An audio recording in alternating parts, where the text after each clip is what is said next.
All right, hello everybody. Welcome to vBrownBag, the weekly video podcast where we bring you experts in the wide world of technology to talk about their favorite topics, kind of like a show and tell for geeks that want to learn something new. This evening, this is a confluence of both our Python series and our infrastructure as code series. So as you know, we've been doing a run on Python because that's the language that we love and enjoy playing with.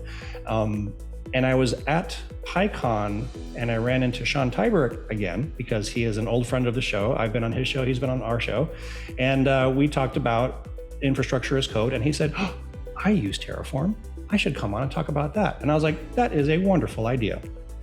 So that is the first of firsts for this show. The other first is we have 4 co-hosts tonight. So we've got 2 brand new to the show, Shalal Warner and Roger White.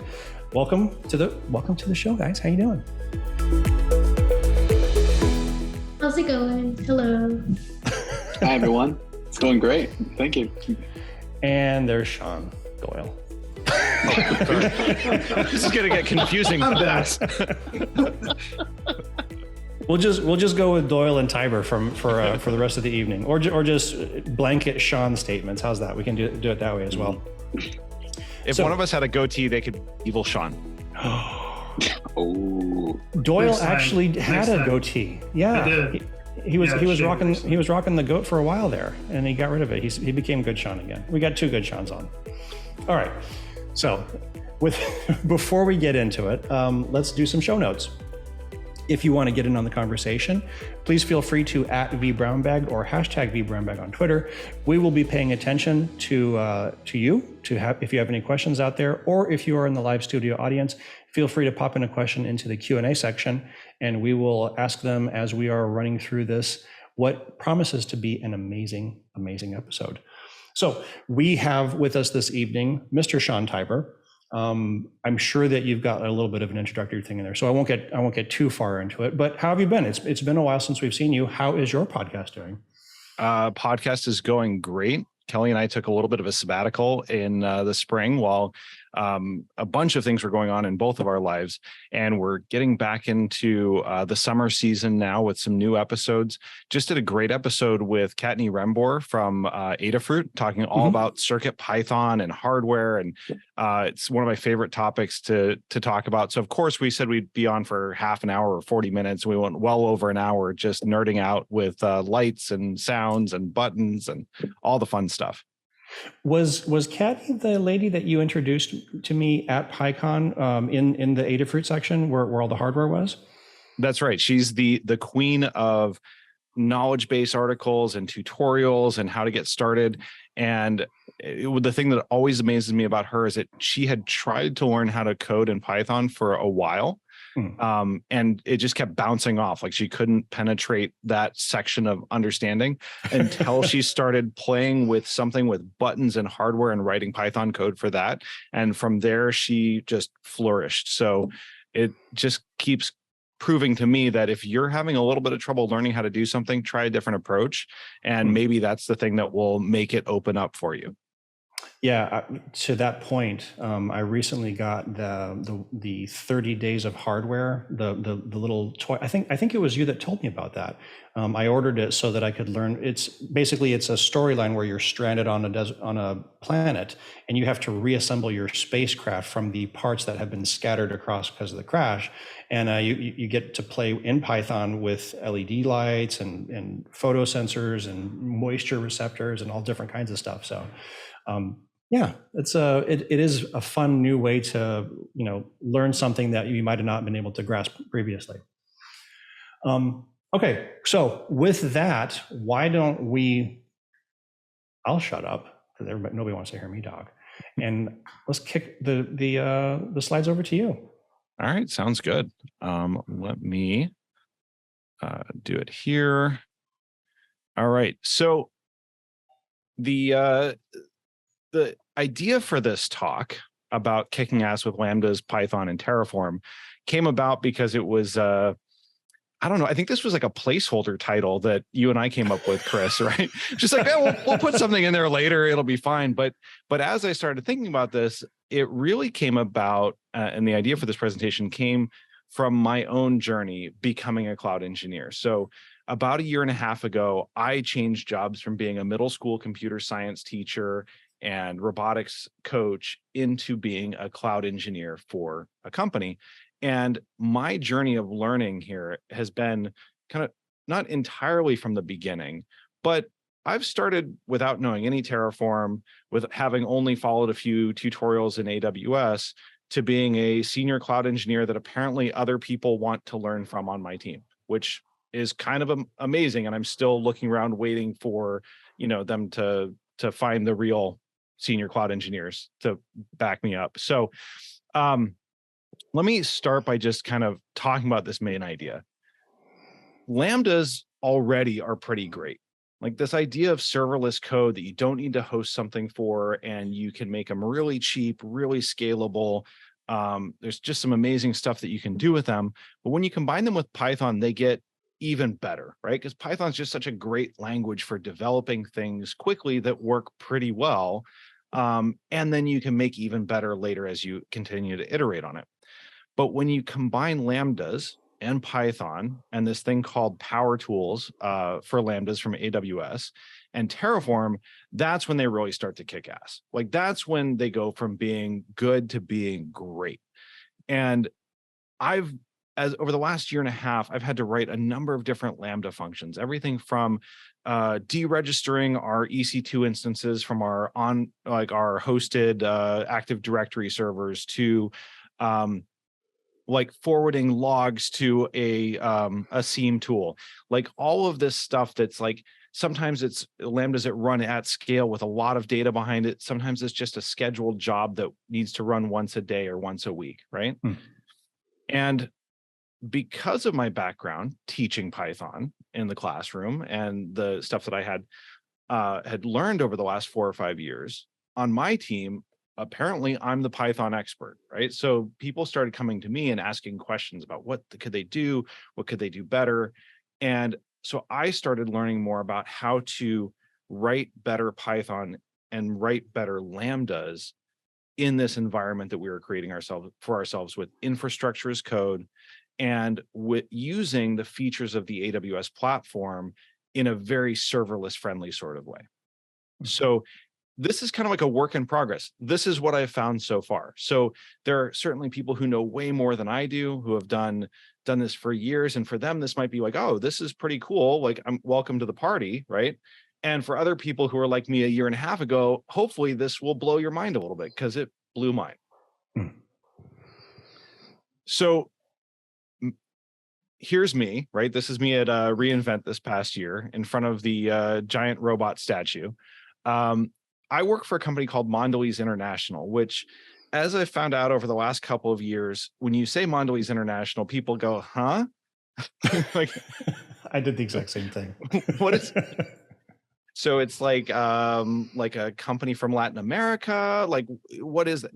So Mondelez is actually the parent company of a lot of brands that you know and love, right? And you probably have in your house right now. We make Oreos. We make Swedish Fish. We make Sour Patch Kids. We make Ritz crackers. We make everything under the Nabisco brand. Everything under the Cadbury brand outside of the U.S. We make Cliff Bars. We make Belvita crackers. We make a ton of snack foods along that like healthy spectrum of snacks, from like not so healthy, but really delicious and makes you feel good, right? Good for your mental health, right?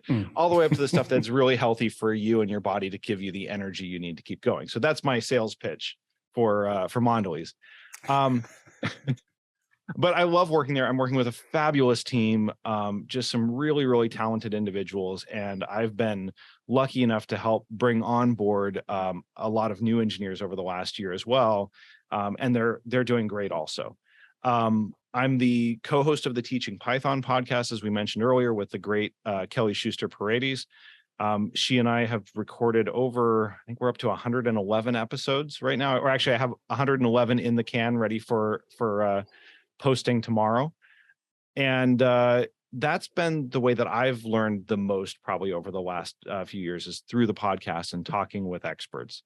I said I'm a recovering computer science teacher. I'm one of those few people that was lucky enough to go from a job that I love to a job that I love. So I love being a computer science teacher. I love being a cloud engineer. Hopefully someday I'll get to go back and do some more teaching in the classroom, because it was a really fulfilling role.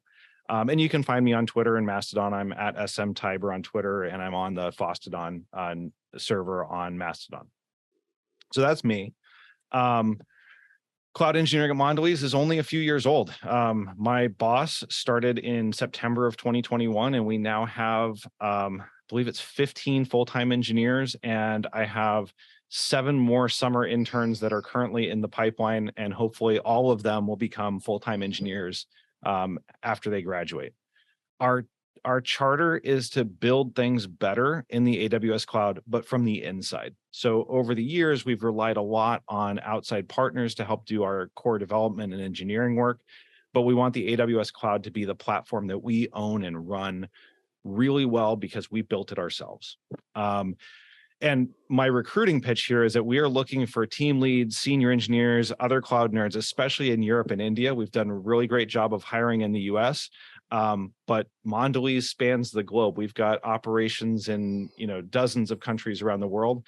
We need engineers in other countries who can make sure that I get a good night's sleep and keep things running while I'm unconscious. So that's my pitch. If you're in one of those regions and interested in what we're doing, please reach out to me. I'd be happy to chat. All right, so now let's get into the meat of this. Here's some context, because this is the first of the IAC series, right? Let's talk a little bit about some definitions and briefly what we're getting into.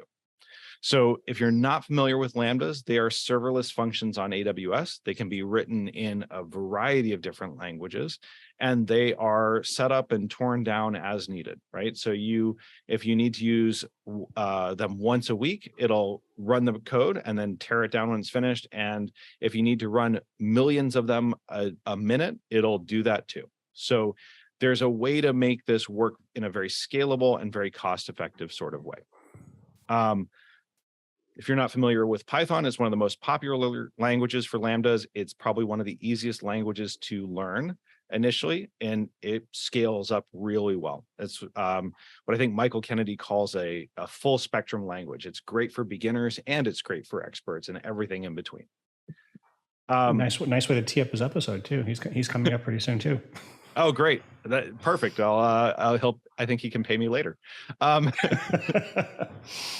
When we talk about infrastructure as code, what I mean by that is it's the practice of defining cloud resources and infrastructure using code, and not just clicking around seemingly at random in the AWS console, or using scripts that are imperative and just create a bunch of things without really being something that's repeatable, right? At Mondelez, we use Terraform for our IAC language. It's declarative, which means that you can specify. Chris knows what I'm talking about, right? It's declarative. So I say, I want an S3 bucket, right? And I don't have to worry about how the S3 bucket gets created or the series of commands to go to the AWS API to make it happen. Terraform figures all of that out, compares what I want to what's already out there, and makes the magic happen, right? That's different than Python, which is an imperative language, which is basically all commands. Go do this, go do this. So if I were to create that S3 bucket through the AWS API, I'd have to go through all of the commands in Python to say, go create this bucket, do these things, make all this stuff happen. And it'd be up to me as the developer to figure out how to make that happen. But Terraform, I say what I want, it figures out how to do it. The other thing I like about it compared to something like CloudFormation is that you can use it for multiple different providers, not just AWS. We use it to declare all of our GitHub repositories and teams and things like that as well, because there's a provider for GitHub. It's really well documented. And at this point, I would put it in the mature category. Like it's at the point where it's being used extensively in production environments. We run into very few issues with it. It's pretty stable, ready to go. All right, so I got 99 Lambda problems, right? So while I mean, this one is like for 90s kids, like I got 99 Lambda problems, right? they're easy to start with. I mean, I think I wrote my first Lambda function like trying to get like Alexa skills going, right? And make my own Alexa skill. And it was following a tutorial, and it was like copy and paste this code into the editor on the console and get it going, right? So they're really easy to start, but I think they're tough to master, right? To really know how to use them, you have to push yourself pretty hard, right? And there's a lot to think about and a lot to manage with that. And there's a lot of like weird edge cases that you can get yourself into trouble with, okay?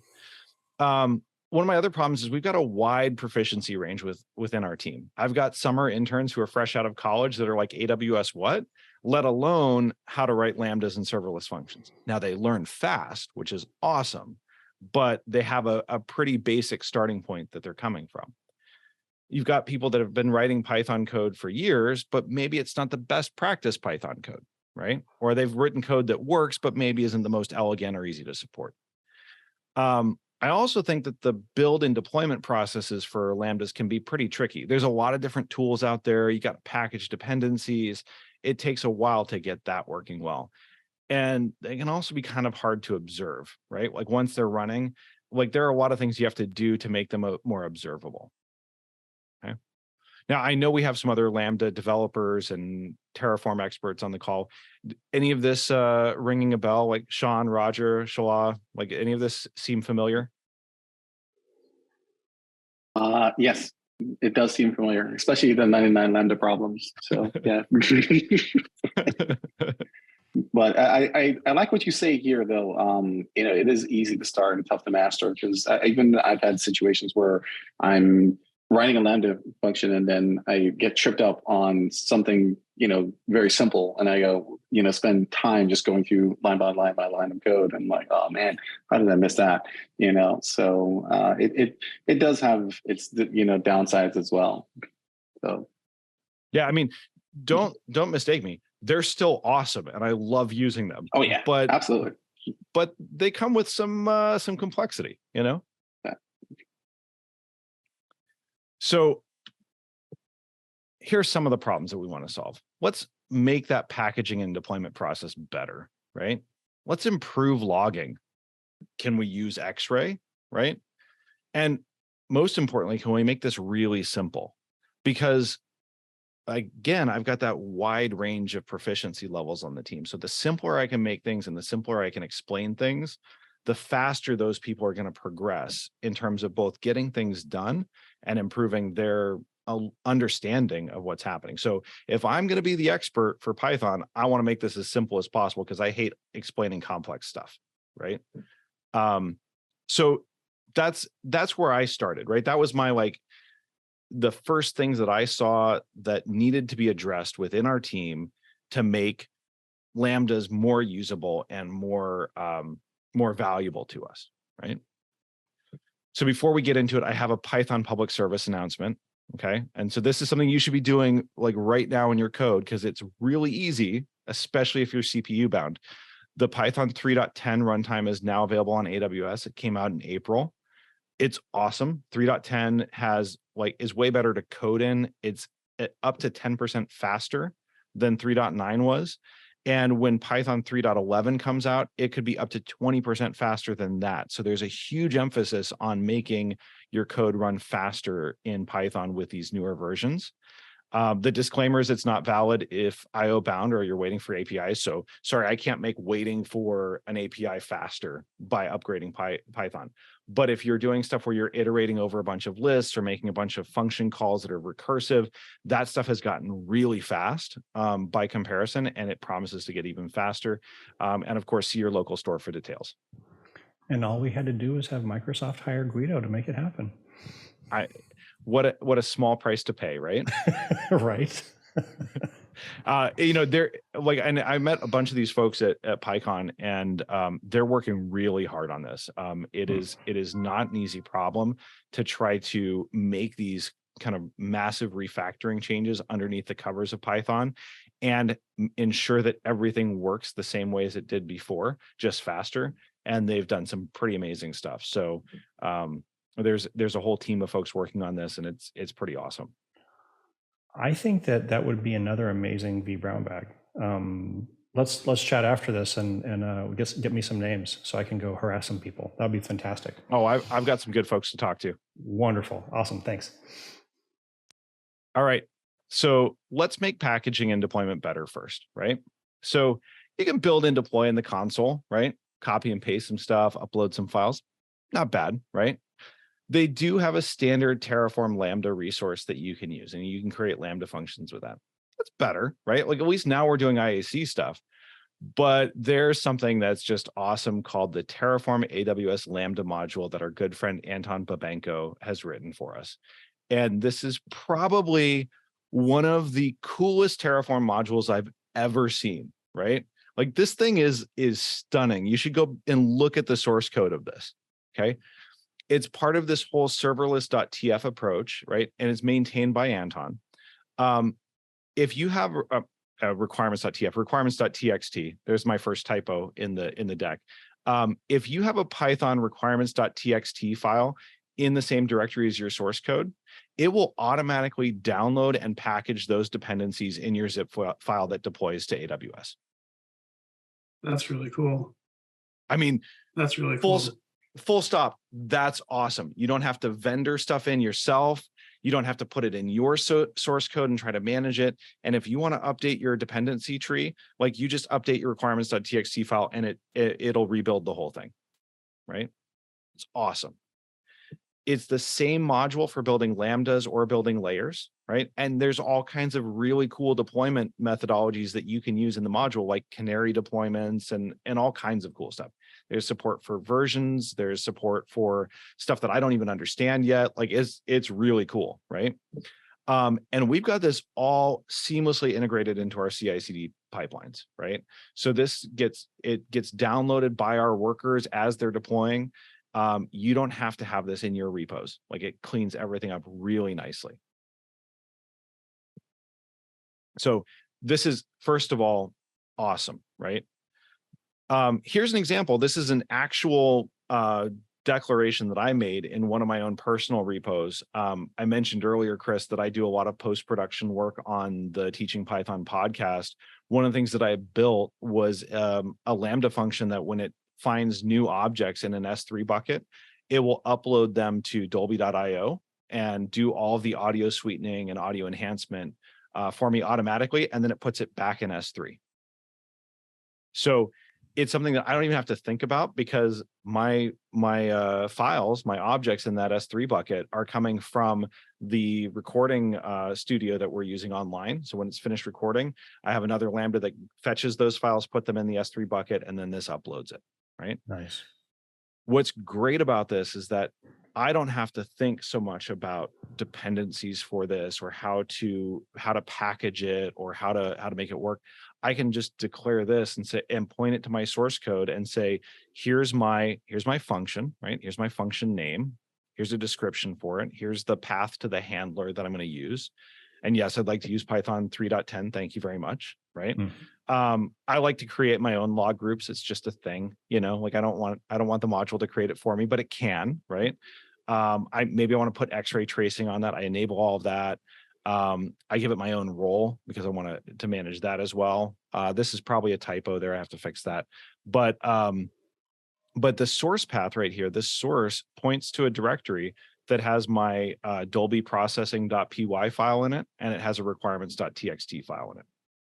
And it builds all of that for me. It puts it on an S3 bucket for me automatically. And it even packages in some layers that I created as well to have some common source code files across my different Lambdas. I can set my environment variables there, and you can see I'm using secrets manager to store my secret.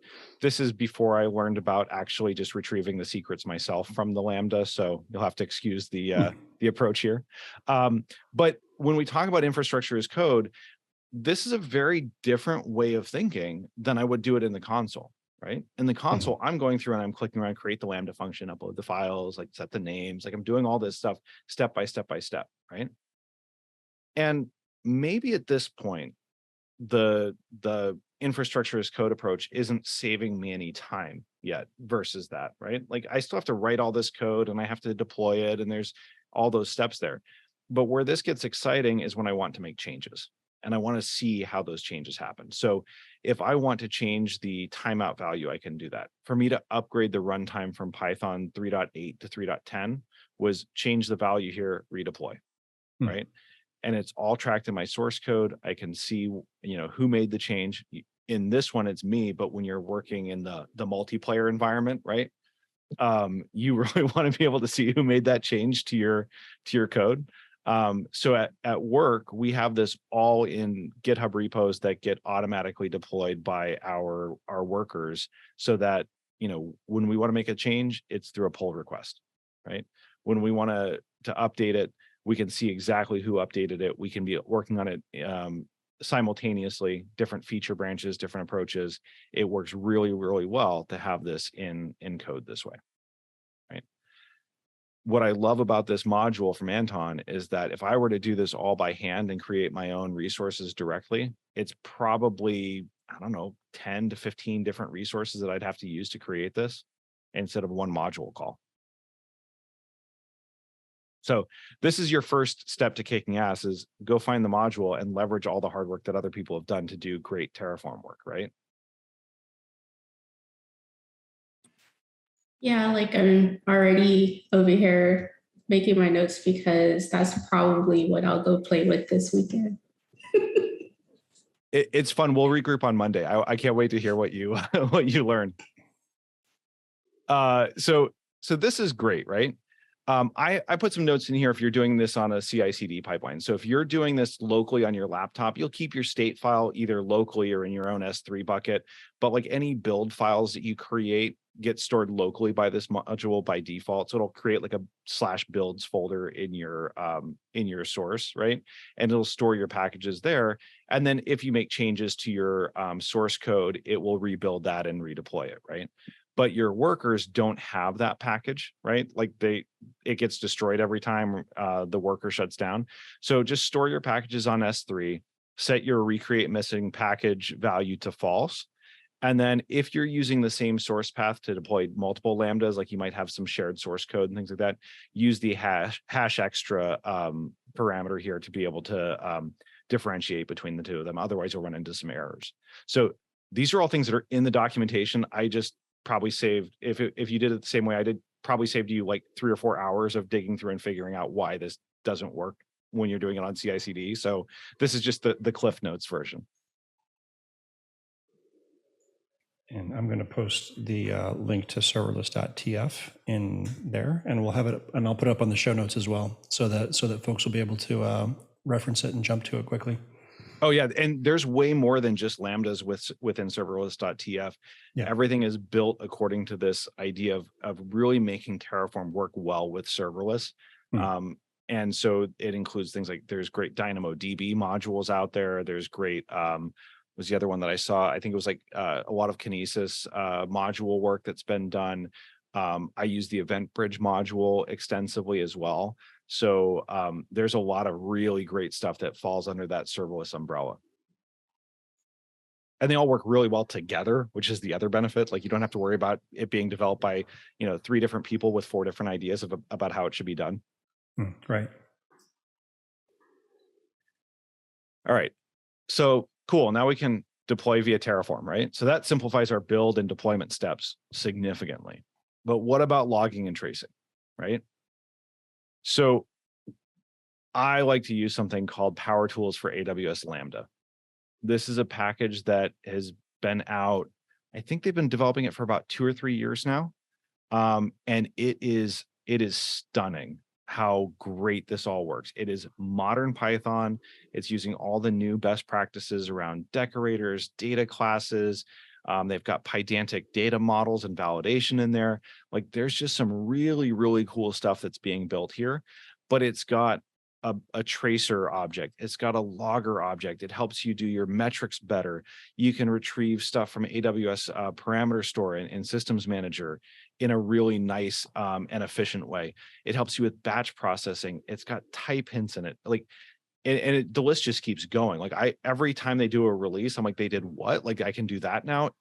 As a Python guy, this is some really, really nice, elegant stuff that simplifies code. And I'm going to give you some examples so you can see what I'm talking about. Okay. It's available as a Lambda layer. So you don't even have to like, try to include it in your own requirements files or anything like that. You can just add this one parameter, this one argument to your, to Anton's module and say, okay, I want to include this layer. And now it's available to you. It's there and you can import all this stuff. So super easy to add. There are some ways you can include it for local development as well. So if you want to test stuff out on your local machine, it's pretty easy to do there. But this blew me away that you could do it this easily, because now I can give that to the rest of my team and say, hey, just add this line to your Terraform code, and then you can start using it, right? That really made it, simple for a lot of different people to use. Okay. So here's something you may have seen before if you've been doing Python development. This is the standard libraries logging module, right? And so the best practices here is you create a logger object and you give it the name of your function using that like dunder name argument. And then you have some data that you want to log out, and you write, at the info level, the current level of Lambda awesomeness is this, right? And what you get is a string that goes into your CloudWatch.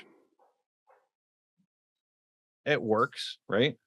Maybe, and this is the way I did it and taught other people to do it for years, right? Yeah, I'm very curious to see the next slide, because this is how this is what you did, right? You wrote the CloudWatch, and you had to pick and choose what you could see and debug different levels and set that all up. So I'm curious to see what these power tools bring here. Oh, it's you're gonna like it, because this is what you get, right? It's something like this, like you get a message that's just a string, right? And it's pretty readable, right? Like I can read that in CloudWatch, but like then when you're in, say, like Log Insights and you're trying to find something, right? You're doing like filter message like, and you're looking for some unique string, and then you get a bunch of stuff that you don't need, right?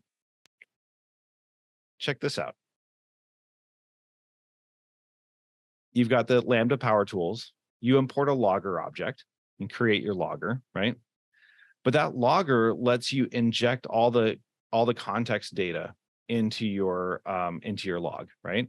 And you can do the same sort of convention, which is really nice if you're used to that logger.info method, right? But check this out. I can log a string. I can log the entire object, right?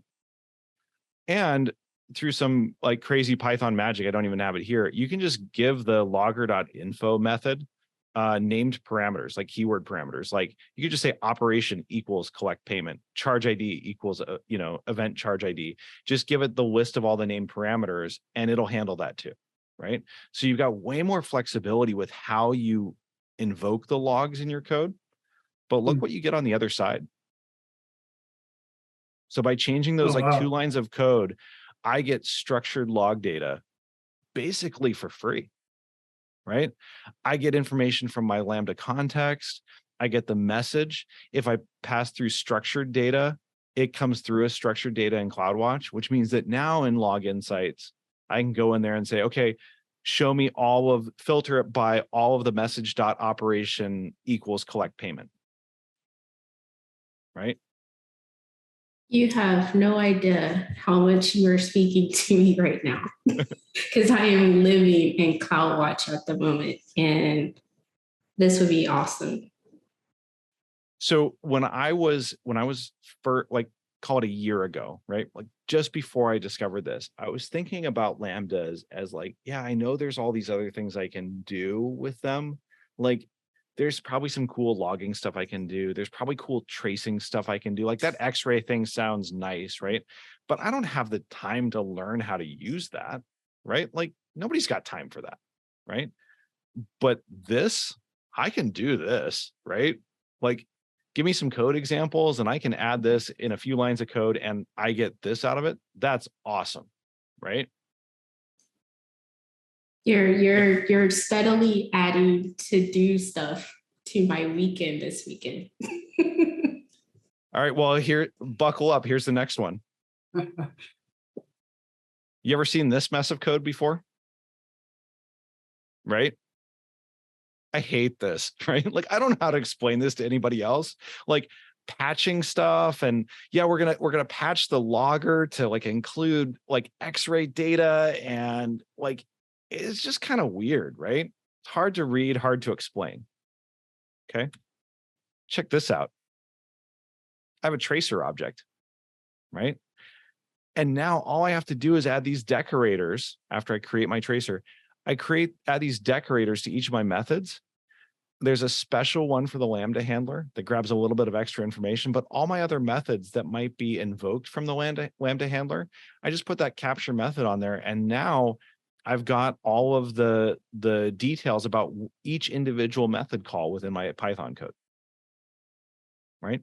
This I can explain to another engineer, right? Yeah, just add this to your code, right? There's way more that this can do, right? But when you do this, what you get is pretty amazing. What you get is service maps, right? Oh, what happened to I lost my image. Hold on one second. Let me bring up a screenshot. We might have to, give me 1 second. We can make this work. Did you have an amazing meme that you had to share? No, it was a screenshot of some actual service maps that were created in our using the tracer? Using the tracer, and it was pretty cool. So give me 1 second. I'm gonna bring it up here. Are we going demo live now? No. Thankfully, I can just use screenshots. I don't have to try to demo live code. And I'm assuming like this doesn't set up like the permissions to let Lambda write to Xray, right? You still have to handle that on the side. Well, that's actually right here in the Terraform module. Attach tracing policy and set the tracing mode to active. You're done. Oh, nice. Right. So this is why they all fit together so well. This is what I'm really loving about this is like you can feel the pieces of the jigsaw puzzle snapping into place when the modules are written in such a way that the policies are easy to attach, or that the things that you have to do all the time are the boilerplate is handled for you, right? So let me show what you get from this. So I did, let's see here. So I added this to a little Lambda function that I have that does enrichment, right? So it gets an event bridge message that says, hey, EC2 instance just started up, right? I've got an enrichment Lambda that will go to that account in our organization and fetch the detailed information about that EC2 so that we can handle different steps down the way. Like if it gets terminated, can we remove it from Active Directory or deregister it from our endpoint protection, right? So this Lambda function, when I added the Xray tracing to it and I added a correlation ID to it, it started to build out this service map for me, and it was it could inspect the code and the runtime well enough to see that the event was coming in, but then it was also calling the event bus. It was going to the EC2 service. It was looking at STS to get some like authorization to be able to go to that other account and get it. So it started to build all this stuff automatically, and it was 4 lines of code or 5 lines of code to do that, right? It will build out a pretty serious service map for you of dozens of different nodes in the chain, as long as you have that same correlation ID going through there. And just by adding that decorator. Adding the decorators, and there are a few different ways to add the correlation IDs, so you can pass that along from function to function. So oftentimes I'll put the correlation ID I want to use for that series of transactions in the event that I'm passing back to the event bus, so that the next Lambda can pick it up and keep going with it. Mm-hmm. Is one of the use cases for this? Can you get performance data out of it too to see how long something is? Was that the next slide? I'm so glad you asked. And this honestly is not a great example, because this one doesn't have multiple methods. It's just one method, so you just see the total runtime about it. But like in that example that I gave where you're capturing the method, it'll give you a breakdown by not just the execution time of each method call as you're doing it, but it's actually smart enough to read things like the requests library. So if you're making a request to an outside API, it'll measure the time it's waiting for the response from that API to come back to you. So you can get some really detailed, fantastic information in these traces without adding much more code to what you already have. That's phenomenal. Well, I mean, I'm speechless. I wish I knew about this a couple of when did they release these? Oh, I can look that up. And they released this. Dude, do you know when they released this? I think they did their first presentation on it at like reInvent 21 maybe, or 20. So it hasn't been around that long, and there's been some phenomenal progress on it in a very short amount of time. So don't kick yourself too hard. Like they were experiencing the same pain you were, and got AWS to fund the engineering talent to be able to put this together. We're all sitting here like on our little back vBrownBag Slack channel talking about how this would have saved so much time in various projects that we're running. Sean, why didn't you present this 2 years ago? Because it didn't exist. So my tagline here is, it's awesome tracing with just 5 lines of code, and it's pretty beautiful code. Those decorators are really easy to use. You can give them different parameters as well. There's a lot of really great stuff you can do with this, and the documentation for it is equally amazing. There's great examples. There's great details on every aspect of using the power tools, and I'm only touching on like 5% of what this thing can do. Like it's really pretty amazing. So I have a bonus for you, right? And this is something that, like, if you've been like writing Lambdas for a while, you probably wrote them like this, right? Mm-hmm. And look, as much as I love, I've been inspired by one of my colleagues to include more memes in my presentations and documentation, because it is the language of our times. But as much as I love Python's dictionary data structures, they're a little bit frustrating sometimes, right? Because you can run into key errors really quickly, and you run into some weird stuff in how they work. And this is pretty generic, right? Like, most of the time when we're receiving an event, we know what the schema of it is going to be, right? Especially if it's coming from one of the AWS services. Like, maybe it's an API request coming in, maybe it's an S3 object that's been added, or an event bridge event, right? Check this out. So within the power tools, there's a set of data classes. Now, data classes are something that were added in, I think it was like Python 3.7 maybe, or 3.8. But they're Python classes, but they have fewer methods in them. They're more like, they have attributes. They're made for representing data.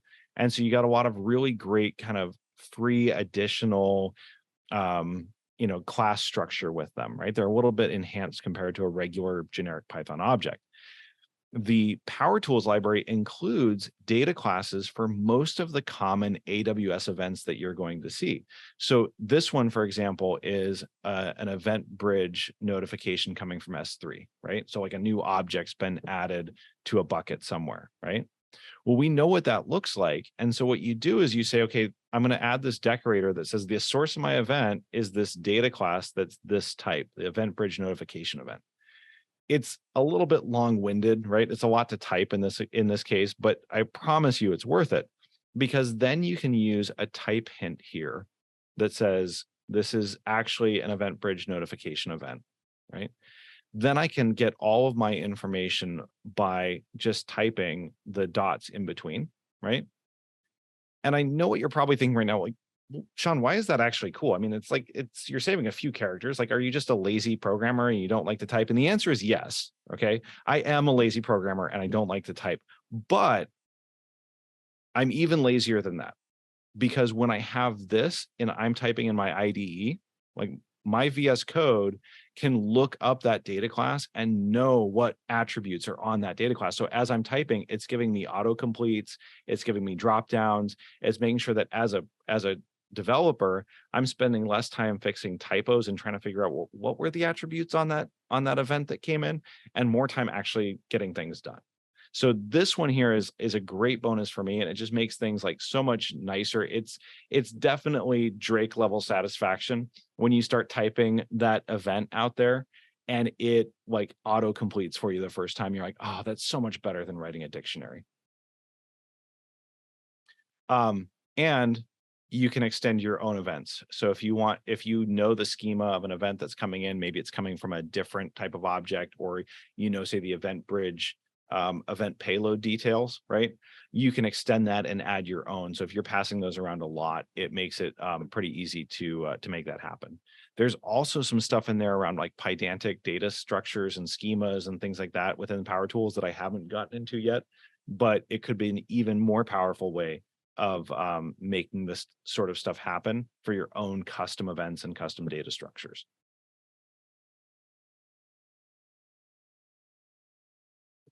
So let's review, right? Like I wouldn't be a teacher if I didn't have a review slide, right?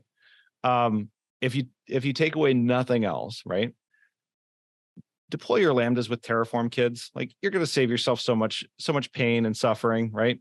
And use the AWS Lambda module from Anton. It's really excellent. And the more you use it, the more you'll appreciate it. It works with your CI/CD.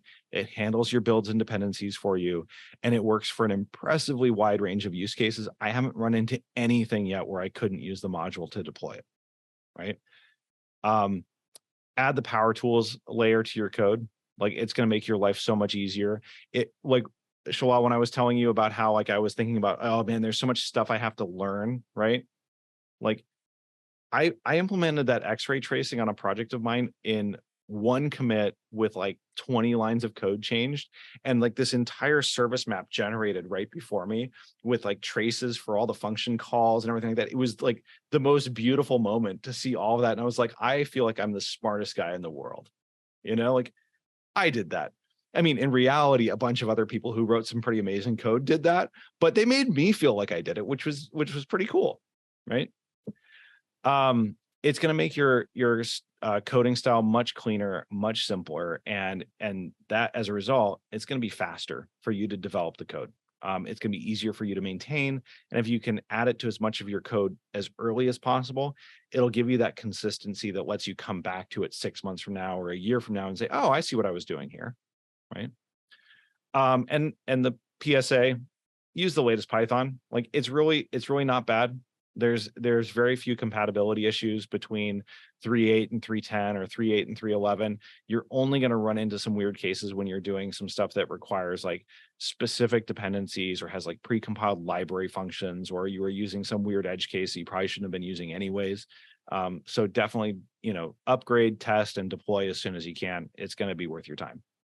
So in summary, I still got 99 Lambda problems, but now they're a lot easier to solve, right? like now I feel like I can actually go tackle them, because instead of struggling with the language and using the features, I'm solving the real problems, which is getting things done, right? That's it. That's what I got. There could have been more. There's so much more here, but that was the stuff that blew my mind over the last year and a half about how to make this happen. And I still got a long ways to go. There's so much more to learn. Okay, so I see a question for the audience that I also have. So one of the questions asked was, what materials did you use to improve the Lambda? Because everyone's like blown away by that. I think the part of it is being able to see what's actually happening, right? So if you think about like our development cycle and the way we develop solutions to problems, we try things, we see how they work, we test them out, and then we make changes to them based on how they're performing, right? Like that's the basic development cycle that we all go through. But to me, it was trying to find better ways to make that more observable, right? So how can I see better what's really going on in my Lambdas? And how can I make that cycle happen faster, right? So how can I get my code out, test it and see how it works, and then get it back as quickly as possible? And some of that They're actually adding some new things now with like local testing that really helps with improving your code. They have some stuff with the tracing and the metrics gathering that's really useful. And honestly, just having better logging, and the way they're doing it is really elegant. So it makes it easy for you to switch different log levels. That structured logging is helpful because you can really filter down to just the stuff you really care about. You don't spend your time digging through a bunch of other stuff. So in terms of like improving the Python code, improving Lambdas, I think it's really about shortening that cycle as much as you can and just trying to make things better every chance you get.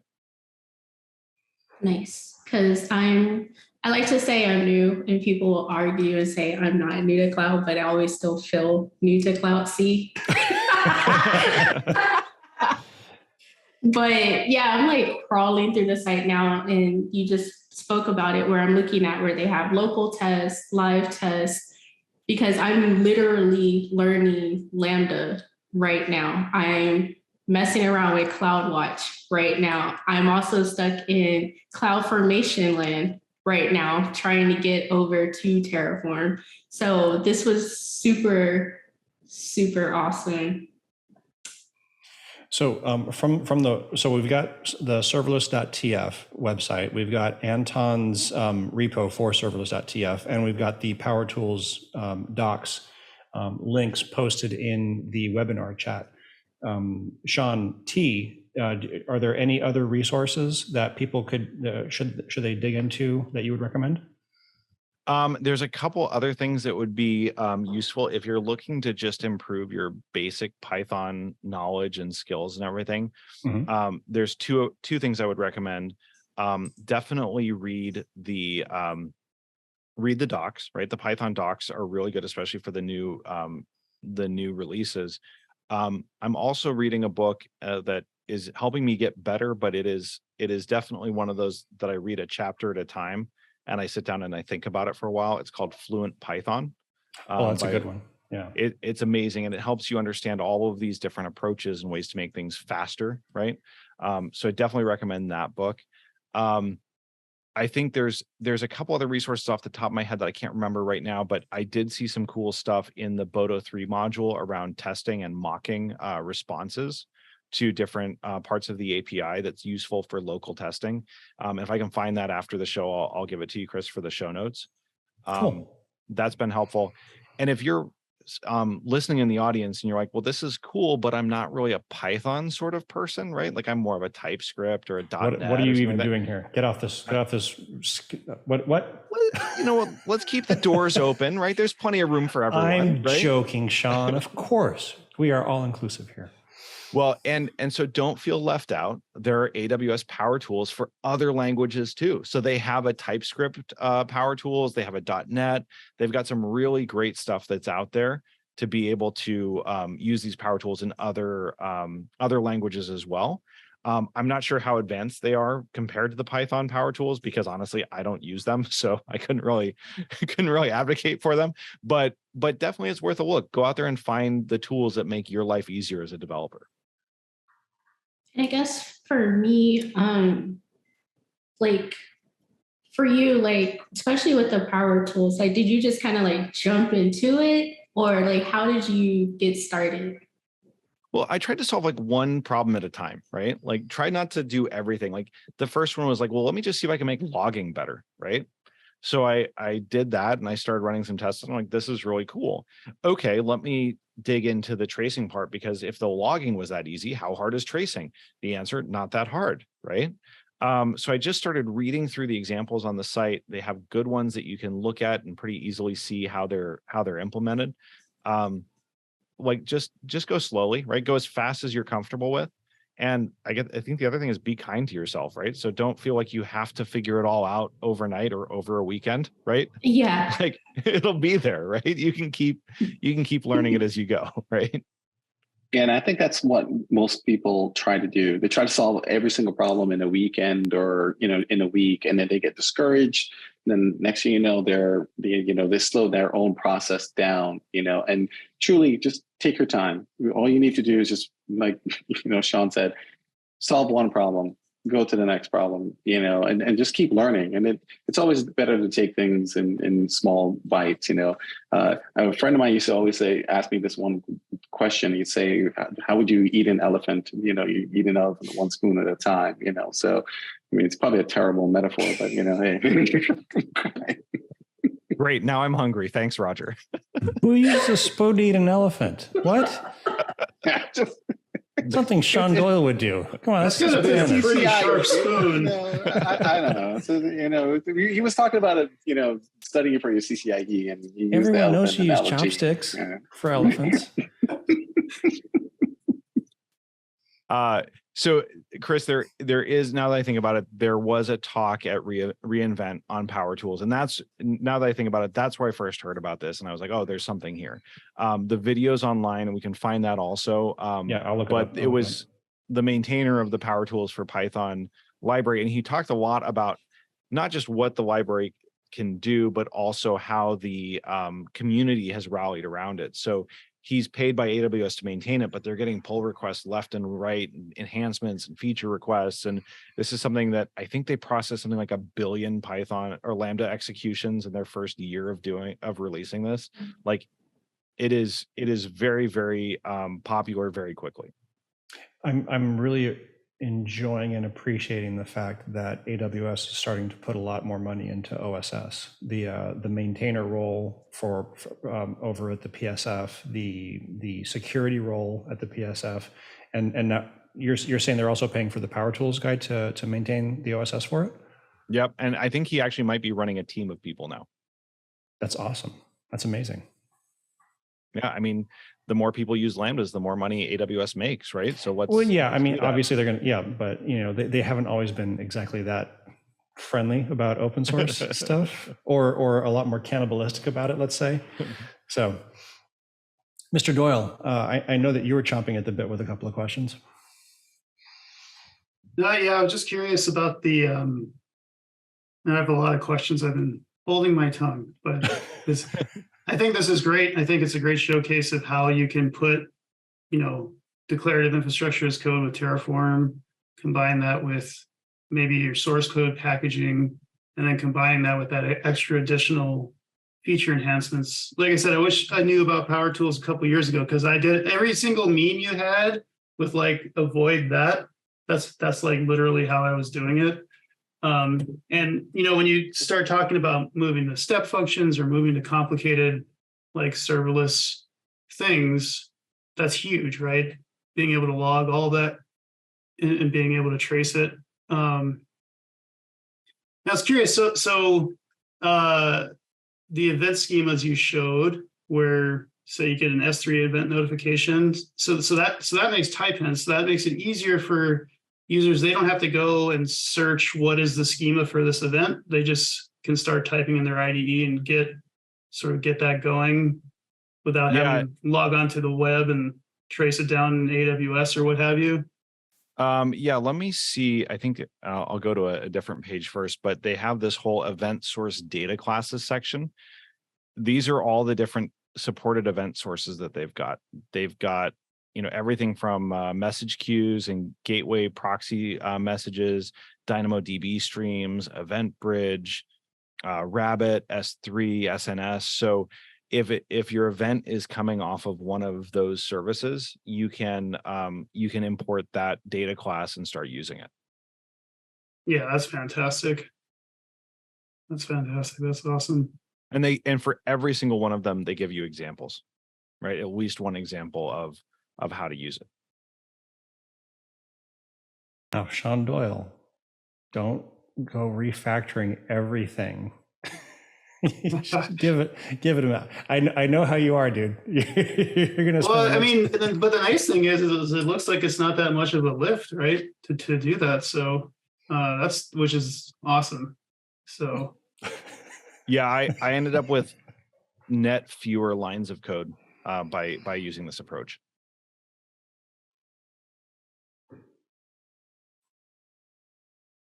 I always like fewer lines of code. Absolutely. Yeah. Yep. Awesome.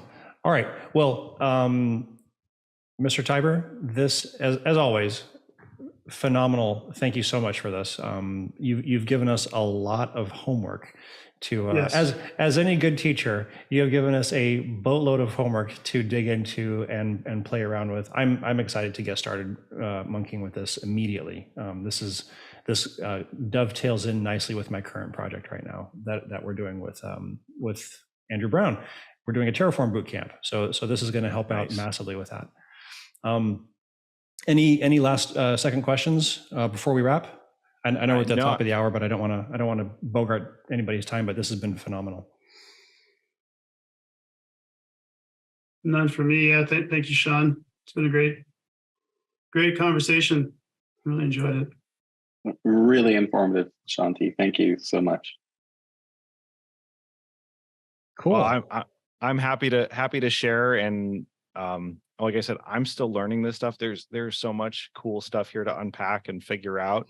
And that's the work, right? Like that's the fun part, is like getting to figure out how to do cool stuff with code. So I love my job, and if anybody wants to come work with us, we're hiring. I've posted that on Twitter already. When you first brought that slide up, I made sure to grab that and let everybody know. So hopefully you don't get a flood of resumes to keep you up for the next 3 days. You're going to get so many calls. Oh no, that would be horrible. Yeah. Quality candidates? That's awful. Absolutely not. All right. So I've captured all of the links. We will post all of them in the show notes. Thanks. This was fantastic. This is everything that I hoped it would be and more, Sean. Well, I'm glad I could share, and we'll do this again in another year and a half when I've figured out the next wave of cool stuff to share. Amazing. We'll call them what's the mind blowers? What was that from? Oh, there was a cartoon. Are you talking about Rick and Morty? Yeah, Rick and Morty's mind blowers. Yeah, it was Morty's mind blowers. Yeah, we'll have a Sean Tibor's mind blowers. There we go. I'll have to come up with some better alliteration or something. I'll think of something. I have some time to work on it. We have a year and a half. Awesome. Thanks very much. Have a wonderful night, everybody. Bye, everyone.